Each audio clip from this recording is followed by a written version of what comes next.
महाराजांमध्ये असं काय काय नाही रे, ते असेच करत असतात. आता गड किल्ल्यावरती पण लोक जातात, ते असे दाखवण्यापुरती जातात. ते काय नसतं ते असेच करतात लोक, म्हणजे फेक दाखवण्यासाठी असं टाइमपास करतात रे.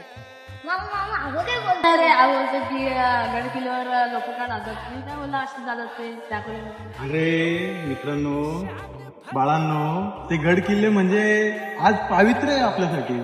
आपल्या छत्रपती शिवाजी महाराजांनी जे काही घडवलं ना, हे सर्व आपल्यासाठी घडवलंय. स्वराज्य निर्माण केलं हे सर्व आपल्यासाठी. आज जर स्वराज्य निर्माण झालं नसतं तर आज आपल्याला नाही माहिती आपण काय आपलं अस्तित्व उरलं असतं, नाही का? महाराजांनी हे सर्व केलं, हे सगळं आपल्यासाठीच केलं, समजलं? आज महाराजांनी त्यांच्या बालवयापासून, म्हणजे बालवयातच त्यांनी पहिला किल्ला घेतला. कोणता किल्ला घेतला पहिला? तोरणा किल्ला घेतला पहिला. मग तोरणा किल्ल्यापासून जी महाराजांनी सुरुवात केली ते एकूण 365 किल्ले महाराजांनी जिंकले, बरोबर? मग हे कोणासाठी केलं? सर्व आपल्यासाठीच केलं. मग आज त्याचं पावित्र्य आपल्याला राखलं पाहिजे. आणि तुम्ही जे म्हणताय की जे गड किल्ल्यांवरती ही लोक जात आहेत हे सगळं असंच आहे, हे तसं नाहीये.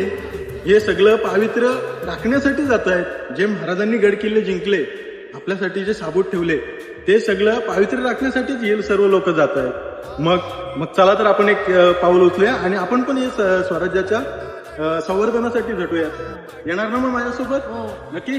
बोला छत्रपती श्री शिवाजी महाराज की जय.